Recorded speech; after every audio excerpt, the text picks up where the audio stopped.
Welcome to our webinar. My name is Hera Walkholder and I'm a licensed mental health counselor at the Bougainvillea House. And thank you so much for joining us today for our Fear of the Unknown webinar. I'm very happy to be here with you all virtually. We've been doing our Wellness Wednesday webinars all throughout April, and towards the end of this webinar, stick around and I'll make sure you'll learn about our May webinars that will be coming up, and you don't want to miss out on those.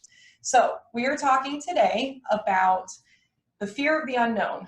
We have a lot going on around us. I hope all of you are staying safe, staying healthy, reading up on those valid sources that we've been talking about throughout all of our webinars. And now we're going to take the time to learn strategies and learn more about what it means to be mindful and how to do it more frequently on a daily basis to help ourselves manage stressors. I'm also going to be demonstrating with the help of an assistant some of the different strategies on mindfulness, so we'll go over that as well. Mindfulness has become a very big topic. Even before all of the chaos happened, we've been going into schools all across Broward County, going in there and talking about mindfulness and teaching these strategies to the teens. And it's so important to show them that it doesn't cost anything to be mindful. It doesn't take up much time, but it makes such a huge difference. So before I get into what mindfulness is, I want to talk about why we titled this The Fear of the Unknown. One of our biggest fears as human beings is the fear of the unknown. We don't know what's coming next, when this is all going to be over, is there going to be a new normal, how is this going to change how we socialize with others at our home, outside of our home, all of our different events that have been canceled and rescheduled, as well as the health of our family and friends and ourselves. So there's not much that we can do about the actual situation going on, aside from what we can do for ourselves. Okay, so we have control over our thoughts, our feelings, our behaviors, our actions, our attitudes. That's what we have control over. So yes, I'm sure we're all feeling that fear of not knowing what's to come next or what's going to happen. But if we continue to focus on that fear, which is irrational, right? So fear is something that's irrational, that's in the future, that has yet to occur. We're losing sight of the present moment. We're losing sight of right now what we can do for ourselves. Okay? Some of us go way too far back in the past. Some of us jump ahead too far in the future. Maybe we're an overthinker. Maybe we're an underthinker. There's a lot that's going on. So mindfulness is bringing us right back to getting grounded and being present in the here and now. So I love sharing from mindful.org. This is such a great site, but I love this definition of mindfulness. So mindfulness is the basic human ability to be fully present, aware of where we are and what we're doing, and not overly reactive or overwhelmed by what's going on around us. So a great example of that being overly reactive would be running to Costco right now and picking up, 10,000 rolls of toilet paper. That doesn't prepare us for this. It doesn't help us feel better internally about what is going on, okay? So to be mindful is to just be fully aware of our surroundings and our choices and our actions. And sure, there is this urge to want to maybe change the world, right? I've always believed in that. You want to be the change you wish to see in the world, but I can't control my neighbor. I can't control the person across from me. I can only work on me. And that's what we're doing today.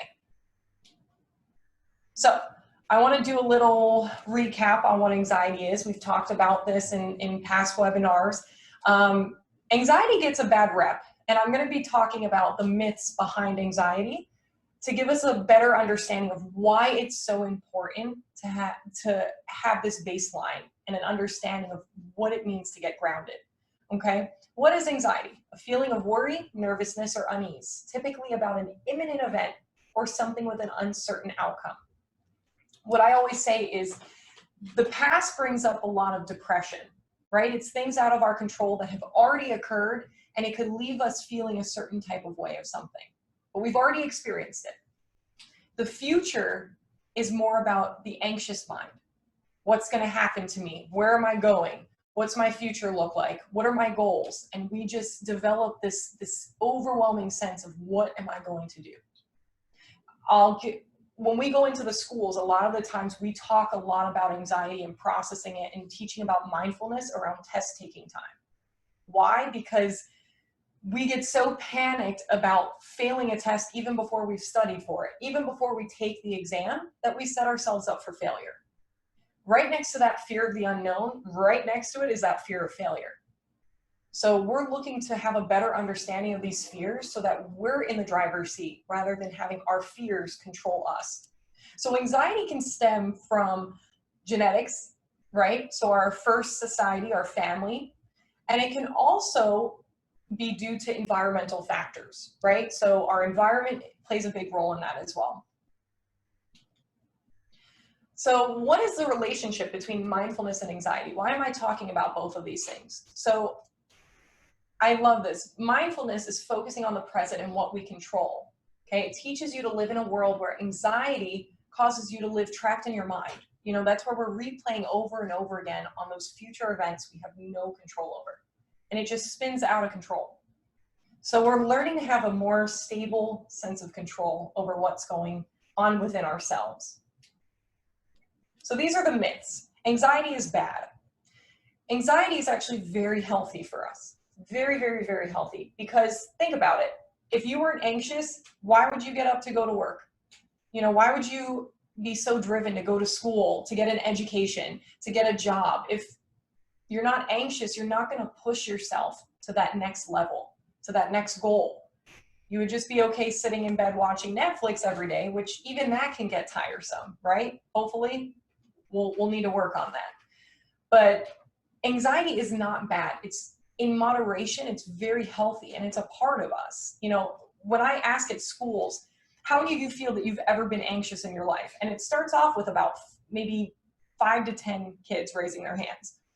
And I tell them, any person in this room has anxiety. We just show it differently. It's built within us. Okay, so we stir up the anxiety. We probably build it up to be a lot more than what it is, but it's within us. So we have to learn to manage it. So if anyone comes here seeking help and wanting to be completely without anxiety, I always tell them, we can't do that. It's impossible. And that would be setting yourself up for failure. You can manage it though. Anxiety is a real problem. So this myth, this belief that, you know, the stigma with mental health, that anxiety is not a real problem. It is, you know, but I think a lot of people are scared to have that conversation and to admit that vulnerability of, hey, I'm not doing okay. Because we could easily tell someone, hey, I broke my leg, I can't come in today. And they're like, yeah, of course, you broke your leg. But when it's talking about, listen, I've been feeling really anxious and overwhelmed, you know, a lot of people will say, well, obviously it's made up. It's not that big of a deal. Walk it off. Imagine telling someone who just broke their leg to walk it off. Don't do that.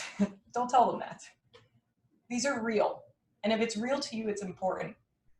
But anxiety exists. And again, you can't avoid everything. So that's the next one. Anxious people should avoid all stressful situations. It's not like Bubble Boy where we can place someone in a bubble and that's how we go about our lives. And we're not going to be able to do that with the coronavirus. We can't put ourselves in this bubble and stay there. Okay? Being anxious must mean I am crazy. Well, then that means every single human being on this planet is crazy. See back to when I said don't get 10,000 rolls of toilet paper, and we'll be back there. I do not have the time or patience to practice mindfulness. The different techniques that we're going to be learning about today maybe take up 5 minutes of your day. And you can do it repetitively just so it becomes a habit. And we'll be turning to these mindful strategies rather than going back to past habits that don't serve us in a healthy way.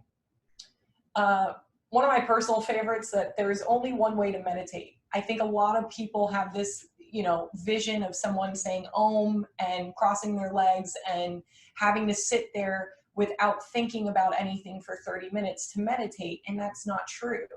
You know, all of you at home right now, if you go outside or you find a comfortable space at home where you can just sit on your own, you could even listen to music, look at nature.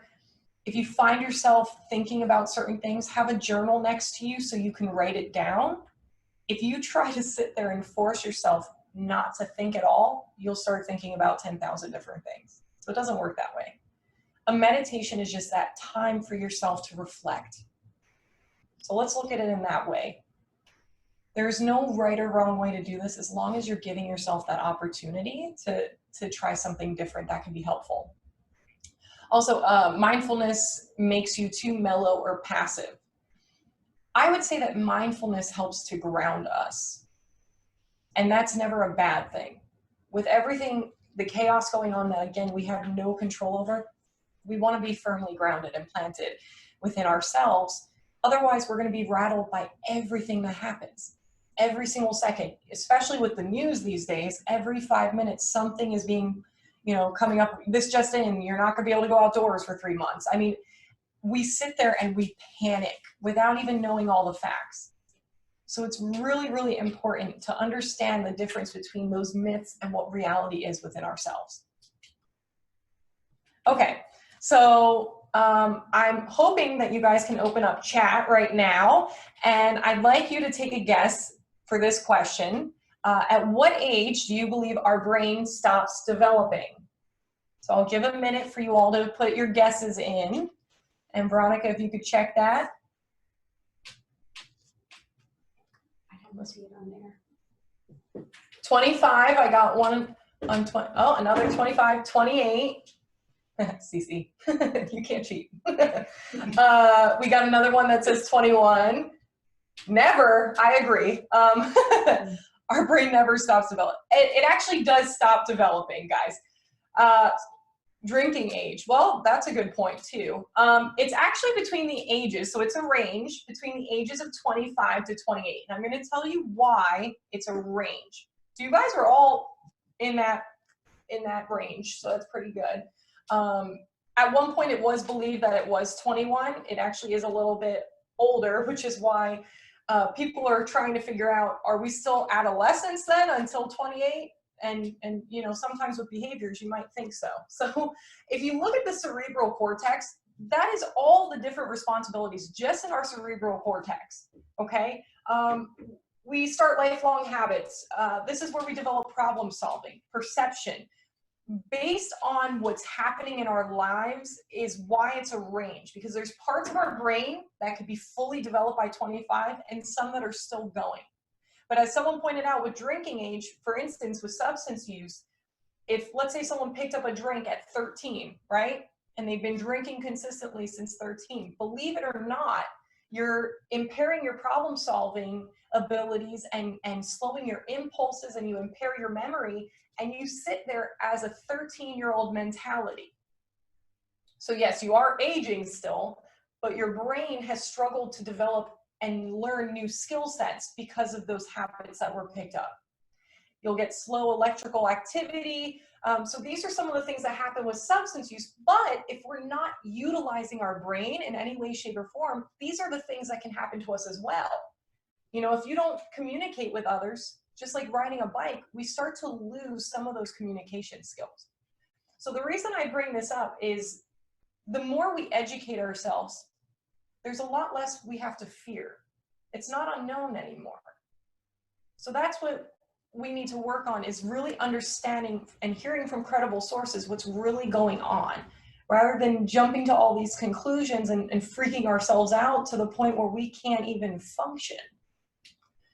So let's go to my friendly meditation dog, who is meditating the way that a lot of people think you're supposed to meditate. He's doing a great job. Could be a she, so he or she. So what is dopamine and how can we increase our levels? So dopamine is that pleasure principle within our brain. It tells us that whatever it is we're doing, if we enjoy it, it's going to train us basically to want to do it again. So when we're little and the stove is on and we decide to, for whatever reason, put our hand on the burner, what do? We pull it away. Some of us need to learn that many times before we actually follow through and stop doing that. We might put it down a few more times before we figure out, hey, it's going to be hot every time I do that. Dopamine tells us that there are certain things that we can do to make ourselves feel better and have that sense of pleasure. One of that is exercise, being active. So for all of you that are binge watching that 40th episode on Netflix, I am telling you, after this webinar, get up and go for a walk or do something of physical activity. Meditation, self-reflection, and also eating foods that contain the amino acid tyrosine helps increase our dopamine levels. If you are allergic to any of those foods, please do not eat them. Okay, so now the list is endless. I wanted to give just a few examples to focus on and see that it's really nothing that's overextensive. If you wanted to go, say, on Amazon and order a book that's going to do some self-help and teach you how to be a certain way, how to do this, how to do that, you already have it within yourself. You do. You might need a guide. You might need someone to help you get to that next step.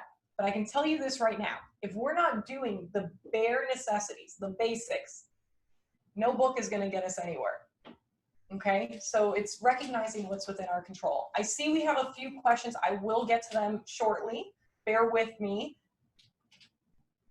Okay, so going back to mindfulness. So we have the 7 principles of mindfulness, and you can see them right on here. But I want to talk about acceptance for a minute. When we talk about acceptance, it's a two-way street. Learning to accept yourself and learning to accept what's going on around you. That's one of the biggest parts of mindfulness, okay? So it's recognizing what is going on and learning to trust in that process. So I'm gonna give you guys a minute just to look through at this. I absolutely love reading up on mindfulness and learning more about these principles, because when you realize that you're practicing these daily, you'll see a huge difference within yourself. Now, there's nothing on here that we can't do every day. Learning to pay attention more, being in the present moment, learning to be less judgmental, and doing things with purpose, with intention. Okay, so for all of you that came onto this webinar about mindfulness, your intention to just be here in this moment, listening to my amazing voice, that was on purpose. That was with intention. So that's amazing. So you can already give yourself kudos just for showing up and being present. Now, listening and paying attention and doing the follow through is a whole nother ball game. And that's the next step. Okay. Also, forgive me, I use my hands a lot. Okay. So, and I move around a lot. It's just roll with it. Okay. Let's talk a little bit about social media. I don't know about you, but even I sometimes find myself scrolling through social media mindlessly, not mindfully. So it's being more aware of everything we're doing in a given day. And the more you bring that awareness, you catch yourself. You catch yourself doing it, you know? So instead of someone scrolling through, you know, their social media, and teens do this all the time. They don't even realize they could even be doing it without their phone sometimes, where they're just literally doing this out of habit. You know, it's retraining the mind about the importance of distancing ourselves from that disconnect, because we are disconnecting. I think in the gratitude sense of it all, that this is bringing us more together in a weird, crazy, hectic way. It is. You know, we were so attached to social media and technology, and we're now having to learn how to get back to the old school days where it wasn't like that.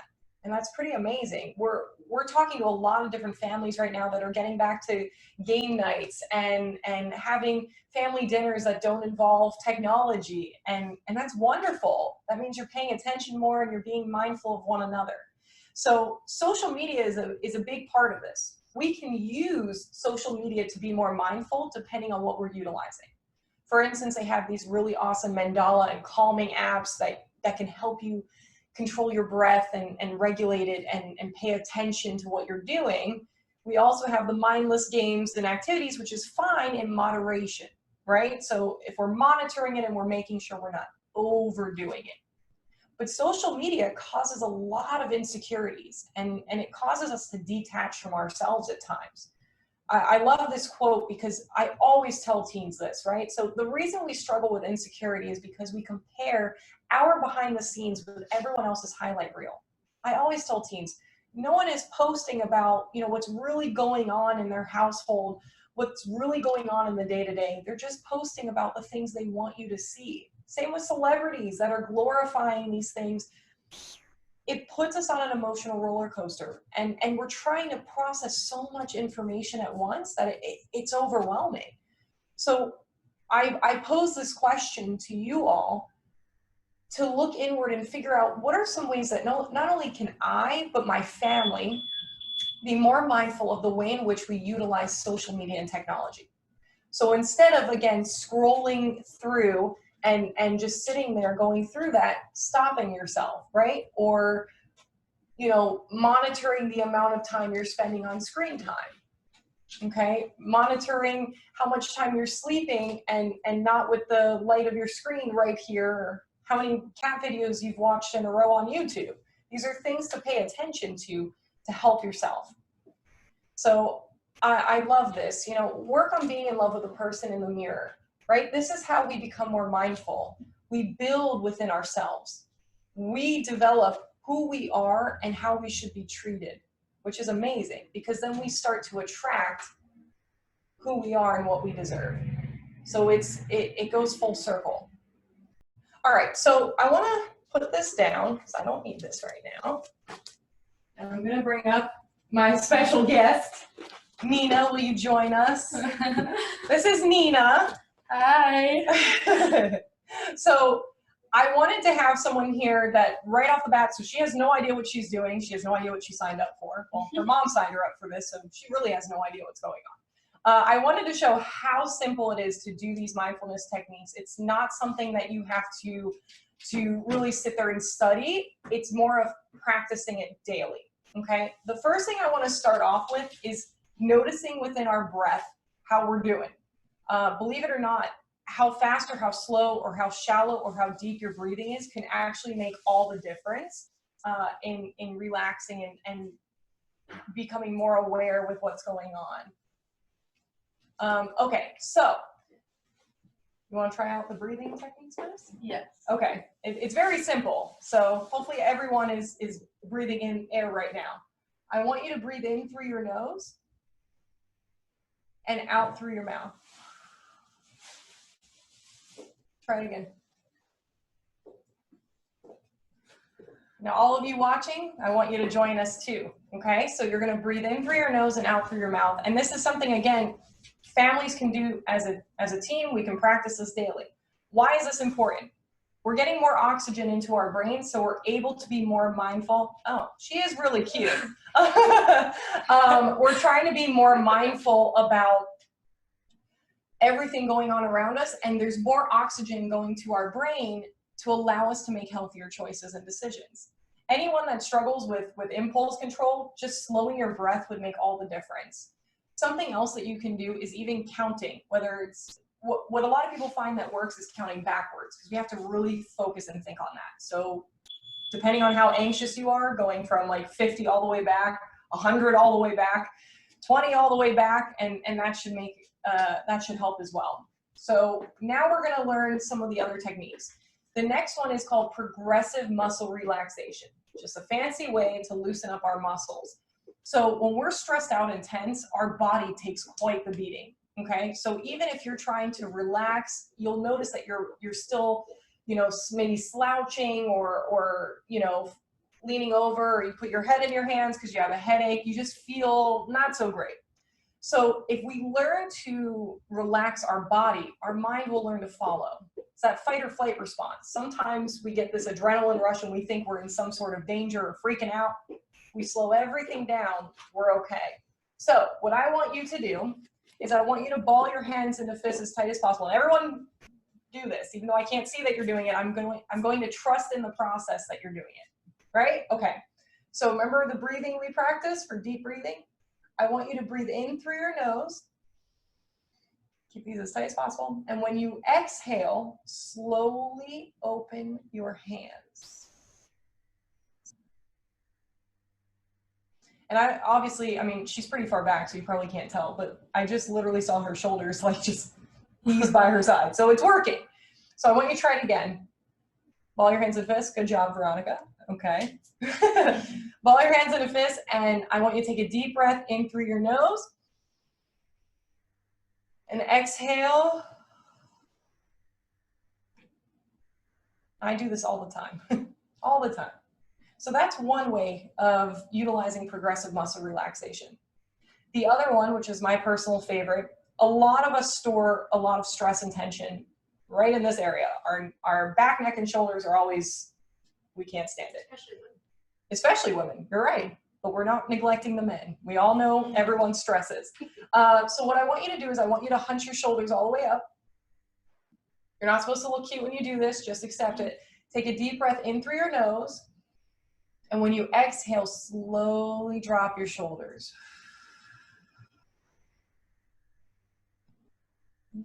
How's that feel?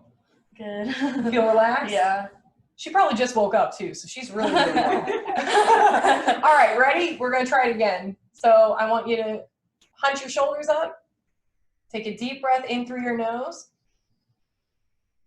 And exhale, slowly drop the shoulders. So, teens, parents, you're at work, you're at school, and you're stressing out. You're about to take a test. You're about to go into a meeting.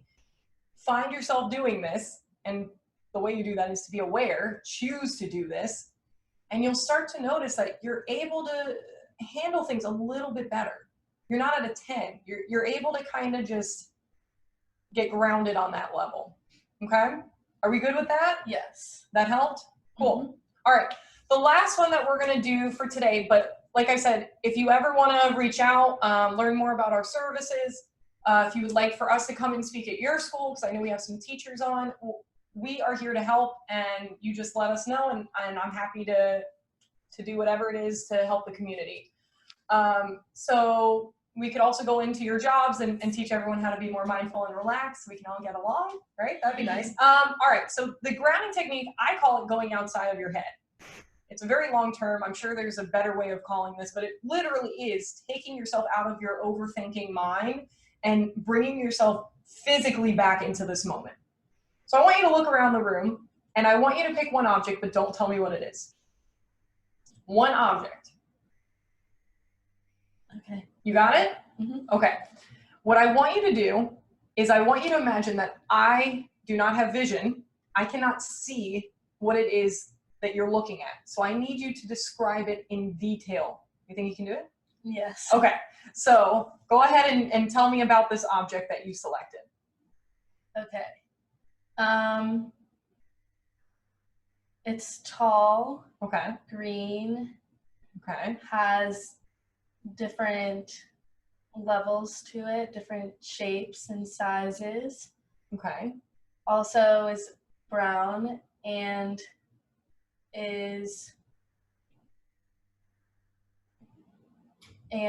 moves from the wind when it hits it. Okay. Can I pick this up by myself? When it's small, yes. Okay. And could anyone look at it and know what it is and know what it's for? Okay. So we could all identify it. Can it change shape, color? Yes, it can. Okay. Both. Okay. What were you focused on? A tree. A tree. It's fake. We don't have a real tree right in this room. That'd be pretty cool. Yes. So it is a tree. What else were you thinking about when I was asking those questions and you were describing the tree? I was thinking about just everything about the tree and right. So you weren't able to think about anything else, right? Correct. So you were focused on that one object. Yes. So that's the point of this. On a given day, and for those of you who have ever watched a SpongeBob episode, which I am going to bring that up, I share it with the teens all the time. There's an episode where SpongeBob is in his brain going through all the different filing cabinets. If you haven't seen it, you're not really missing anything. I just thought I'd share it because it's the first thing that my mind goes to. And it's learning how to declutter and get rid of some of those files that we don't need. Otherwise, it just feels like complete and utter chaos. In a given moment, our brain is trying to process 8,000 different things. And sometimes it's hard for us to identify what's really overwhelming us in that moment. It could have been something from an hour ago. It could have been something that hasn't even happened yet. So what this technique does is it brings you back into the here and now, in the present moment, and it just grounds you into this room. Is there anything in this room stressing you out? No. No. But if I asked, right? So if I asked you, was something bothering you earlier in this week? Yes. Okay. If I asked you to talk about that in length, do you think it would have been harder for you to focus? Yeah. Yeah, because you're focusing on the event that took place.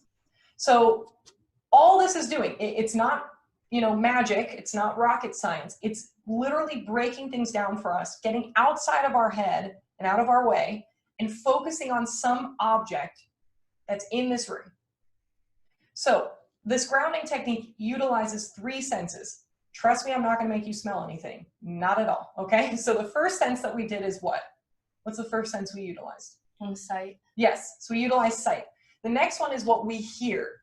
Okay. So when we're getting grounded, we have to pay attention to what's in the room. So what are some things we normally hear in a room? Talking. Right. So hopefully you're all hearing my voice. I'm sorry in advance. Go ahead. We hear the air. The air conditioning, maybe there's a fan, maybe a cough or a sneeze, right? Mm-hmm. It happens still, people. What else? When a chair moves. Yeah, so a chair moves, you just heard your mom move a chair. But we're focusing only on this room. We're not paying attention to what's going on outside, what's going on next week, next month, next year, right in this moment. Okay, so we have what we see, what we hear, and the next is what we feel. So for my psych majors that are listening in or watching, there was a study that was being done with monkeys, with baby monkeys, where there were 2 different cages. One cage had a cloth caregiver. It wasn't a real, it was just a cloth. Oh, thank you so much. Thank you for coming. I appreciate it. So we had one caregiver that's made of cloth, felt, and another one that was made of wire. The one that was made of wire was holding food for the monkeys. So the study was to figure out which, in that moment, for a baby monkey would be more important, comfort or sustenance. And believe it or not, they chose comfort over food. So even though food is a basic need, they wanted to make sure that they were wrapped in someone's embrace, that made them feel loved and cared for and safe. So believe it or not, what we wear, where we're sitting, that all plays a role in how mindful we could be in a given moment. So Nina, if I had you sit in a really scratchy chair and wear really itchy clothing and then tell you to relax, do you think you'd be able to relax? No. No, I don't think so. So the point is that when you're feeling really stressed out and overwhelmed, we're going to be mindful about where we're at in that given moment. Are we wearing something that's comfortable? Are we sitting in a spot that's comfortable? That's why a lot of us, when we've had a really rough day, we might wrap a blanket around us, put on Netflix, and just lay in the bed or on the couch, rather than sitting in a stone, a very straight upright chair. We'll probably slouch too if we're really feeling yucky. So it's paying attention to what we see, what we hear, and what we feel. And if we put all 3 of those together, you'll start to notice it's a little bit easier to manage what's going on. Remember, we're not trying to cure or remove anything. We're trying to make it a little bit more grounded and focused for you to take on what's happening in that given moment. Are there going to be times where you start thinking towards the past versus the future, or where you have trouble getting back into that present moment? Yeah, it's going to happen. But now you have strategies that you can practice and utilize them daily. So let's try this again. So I want you to pick a different object. Okay. You got it? Yes. Okay. Now what I want you to do is I want you to walk out of the room and come back in and then describe it. Okay. And I'll explain everything I'm doing. There's a reason for my madness. Okay, come on back in. I want you to describe what's going on. What'd you pick? I picked a chair. You're not supposed to tell me. Oh, yeah! That was my fault. That was my bad. I pick another object. Walk back out, pick a different object. That was my bad. but thank you for being so eager to share that. Come on in. Don't take a different chair, please. Okay. Okay. All right, so describe to me in detail what the object is without telling me. Okay. The object is full of color and has many different words and quotes on it, and it's hanging on the wall, and it can be lifted at any time and moved. Well, I know what it is. You keep picking the same corner. Was that the chair you were? Yes. Okay. So you're picking the life above all, enjoy it sign. Okay. Did it bother you at all that I kicked you out of the room and had you come back? A little, Why? because, well, I was just in the room and I described another object, and then I forgot about the object. So it wasn't perfect. It didn't go as smoothly as the first time around. Okay, there's a reason I did this. There's no perfect way to be mindful. So you can't control everything else happening around you. Let's say for whatever reason, you know, Nina was being called by her mom and she has to go out of the room and come back in and try to get comfortable and re-simulate where she is and get relaxed again. That's okay. It's life. It happens. The other thing is that walking out of a room and coming back in means that something else could have happened in between the time that she walked out and came back. So it might be harder sometimes for us to regroup and focus again, and that's okay as well too. So again, there's no perfect way to do this. It's a matter of practicing until it feels more like a habit rather than, oh, I have to do this again. So, you know, she wasn't too, I mean, I didn't have her standing out there for like an hour, but things could happen that's outside of our control. Let's say Nina already did her mindfulness technique. She feels much better. And all of a sudden, as she's walking out, some car drives by and splashes her with water. She's still going to get upset. She may not like throw something at the driver, hopefully, but she will be able to process it a little bit better, and she can always reground herself. So that just happened. I then need to say, okay, let me walk myself through it. So now we're going to apply everything. So something just happened that stressed you out. What's something that stresses you out at college? A test. Okay, so you're about to take that test and you're starting to feel overwhelmed. For starters, how would someone know that you're anxious? How would I know that if I wasn't as focused into a conversation? Okay, so maybe distracted, not making eye contact, looking out everywhere else. What else? Maybe kind of sad and down. Okay, so maybe a change in your overall demeanor. Okay, how you're presenting. Would you be fidgeting at all, or? Yes. Okay. Definitely. Are you a leg shaker? When I'm sitting, yeah. Okay. So that's already telling us that we should have been more mindful even before this. So you can't practice it right before you're about to take that test and think, you know, all of a sudden you're going to be cured. What should have happened is, let's say a few days ago, prior to her taking that test, is when she started implementing this into her day-to-day life. So that way, when she's about to walk in, she's already mindful and aware of, I know that my leg shakes when I get anxious. I know that I get stressed about this test, but I'm able to stay focused. So I'm still anxious, but not to the point where I'm so overwhelmed I can't focus on anything. So to be mindful, we have to also notice our physical ailments or symptoms or anything that's creating that anxiety or depression or whatever is going on within our body. So we're doing kind of like a self check-in. You check in with yourself, see how you're feeling, how you're doing. So like I'm saying, don't wait till you're at a 10 to practice this. It won't work. Okay, even if you're at a 1, why not start at a 1 so that you are able to assist yourself through the chaos, the tough times, and even the not so tough times. It's always good to feel better.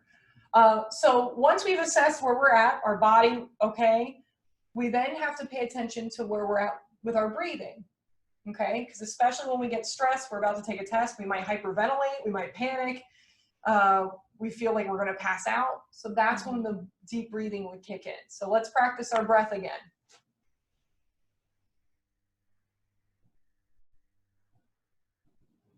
Good. I hope everyone's practicing as well. So it just slows everything down. And notice I'm repeating this over and over. There's a reason for my madness. When we first started practicing this, it's foreign, it's weird, it's strange. And then after a few times, it just becomes the norm. All of you at home, if you could just real quick clasp your hands for me, and go ahead, Nina, how you normally would, right? How you normally would clasp your hands together. What I want you to do is I want you to shift all of your fingers and switch your thumbs. You'll know you're doing it right if it feels very weird. Does that feel weird? Yes. Okay. This is called the lack of comfort zone. This is our comfort zone. When we get uncomfortable is when we can start making real changes. That's what therapy is all about, right? So if you were comfortable with everything, you wouldn't seek to change anything. All mindfulness does is it's asking you to look at things from a different perspective. Small things. It's nothing to, do you feel like super, aside from being live, if you weren't nervous before, I'm sorry. Aside from this being live, do you feel like you're so over the top anxious that you wouldn't be able to handle this? No. No. So it's nothing that's meant to shake you to your core and freak you out. It's just little small things here and there that we can do to be more mindful overall, that we can just help ourselves get into that mindset of, okay, am I thinking too far ahead? Am I looking back at something that I can't control? So taking your test, for instance, right in this moment, so if Nina didn't take that test, she has no idea what she's going to get. She could get an A, she could get an A. We're hoping for an A, right? So, but she really doesn't know. Now, what she could do is a couple things. She can look back and say, okay, well, in the past tests of this class, I was getting all C's. So now I have it in my head, I'm getting a C. Great. That doesn't serve a purpose. It doesn't. We're looking at right now, this one standalone test, how are we going to handle it? How are we going to do? Okay? And if we look too far ahead in the future, we're already thinking we failed a test we didn't take.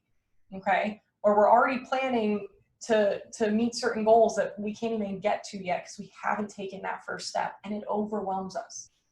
Okay? And things they start to get messy. So again, here's where we're at. This is our comfort zone.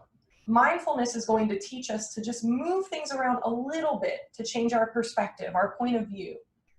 It's the same with our arms. If you notice, so if you cross your arms, this is how we normally do it. You don't even have to think about it. It's instinct. Even our unhealthy habits that are instinct, it just kicks in, right? So what I want you to do is try to switch your arms. You have to really think about it, and it feels very weird. You feel uncomfortable.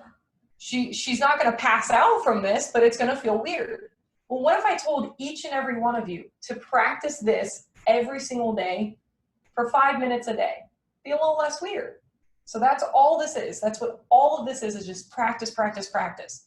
Okay? So we're walking into the test. Hopefully we've been sleeping, eating right, doing all those things that we need. If not, we need to reflect and reassess our basic needs and get those met.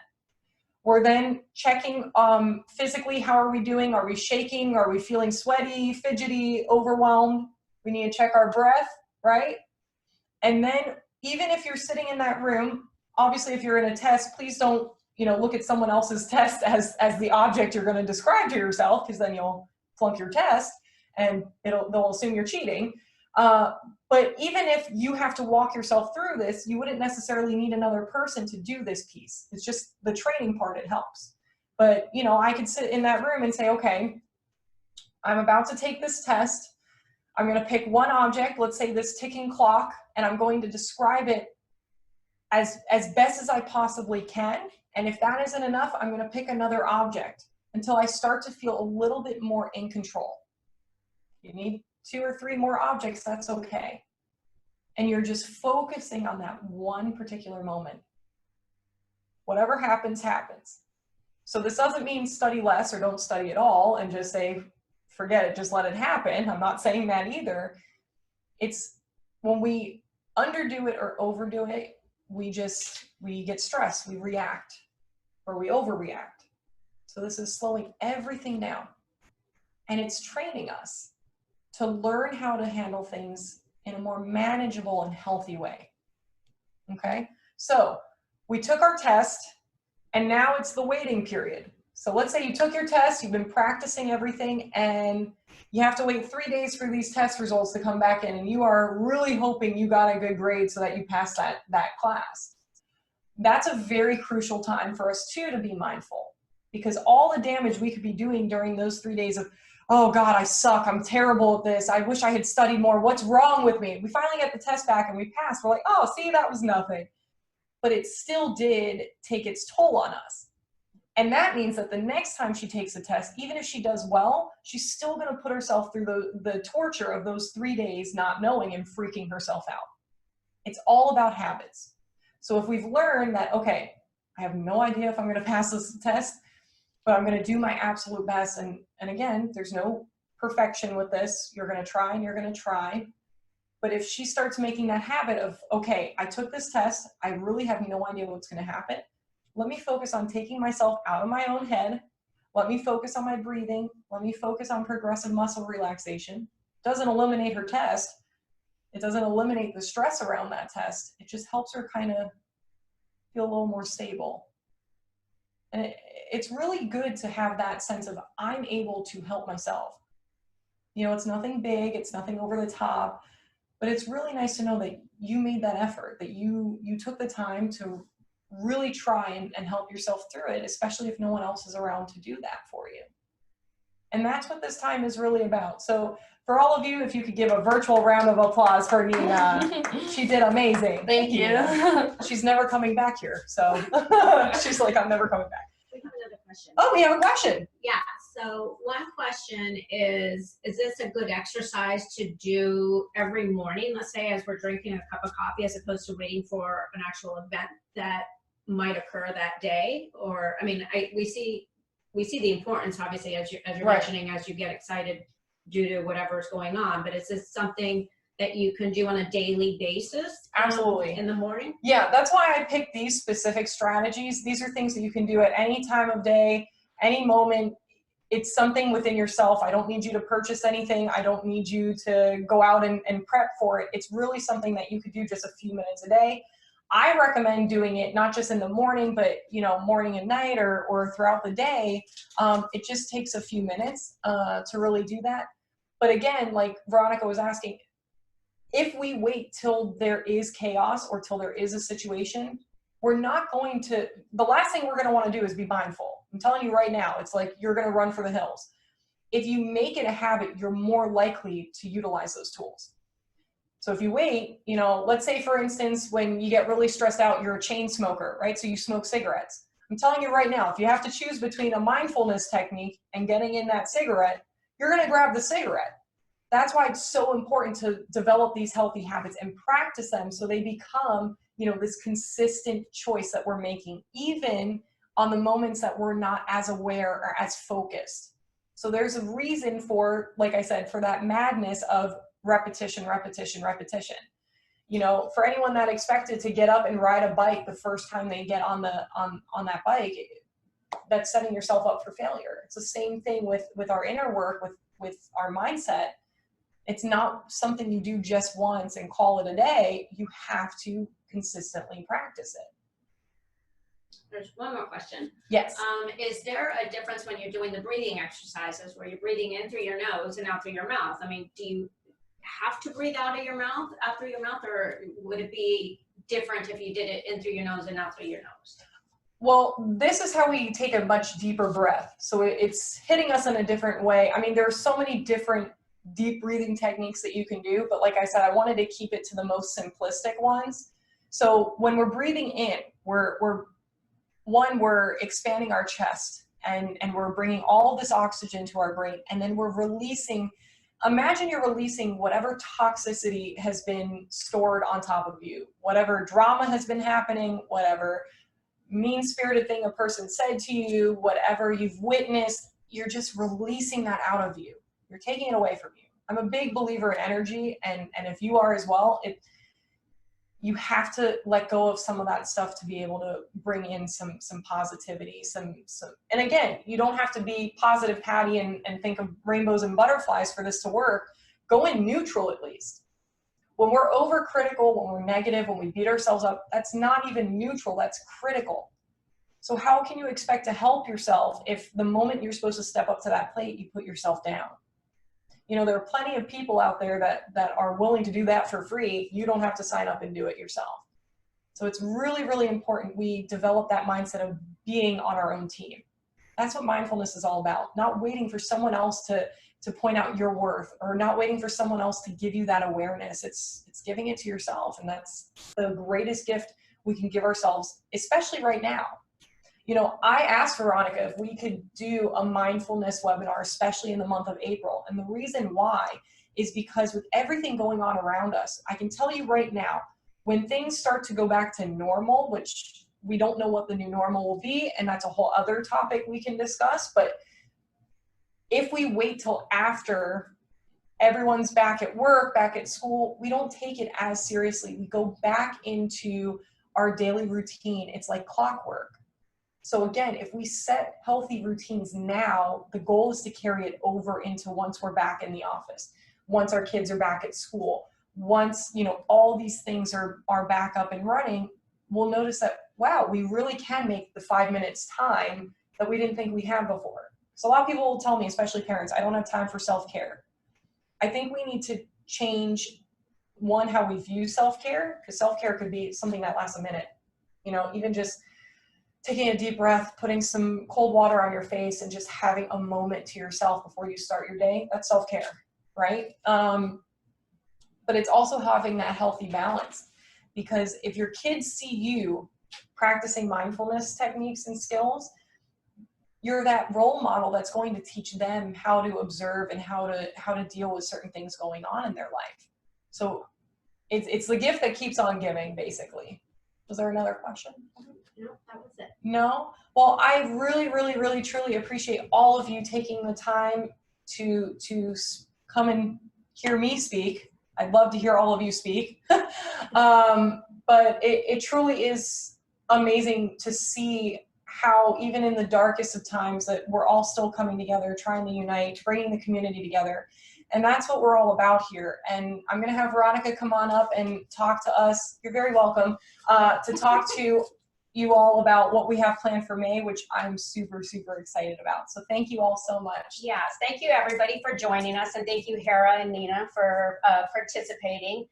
We're really excited about bringing this whole Wellness Wednesday to the Bougainvillea House and be able to share this with everybody.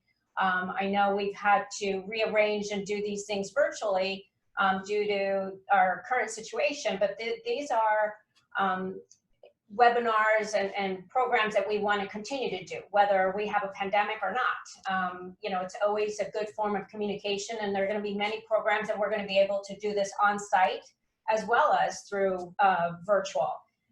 But again, thank you for joining us, and to meet us next week. Next week we are focusing on self-image and nutrition with our guest speaker, Carrie Fannin from Namaste Nourish. And the following week, we have another interesting program, and that's the powerful effects of music with DJ Ivan. So again, our focus with our webinars is we want to educate, stimulate, and strengthen the mind, body, and soul. So as we bring on a lot of powerful educational pieces, we're going to have a lot of exciting programs and classes that we're going to invite our local partners, our community to lead us, because, you know, we might want to be able to sing or paint, but we might not be able to teach everybody to do these things. So we will be bringing the experts in these arenas where we invite you to participate. We invite you to invite your family as well, because this is not something that is only for adults. This is something that you can enjoy with the family. Again, we're talking about self-image and nutrition next week. We have music. We are going to be having Zumba. You get the opportunity to see how wonderful we can Zumba, which might be a comedy in itself. But again, we welcome you to join us. Visit us online at www.tbhcares.org/honest. We have a wonderful resources page. If you want to share these videos, if you know that someone wasn't able to attend, or you might feel that it would be a good fit for someone, you can share. We will have them online to be able to view them, as well as other resources. So again, Thank you for joining us and have a great day.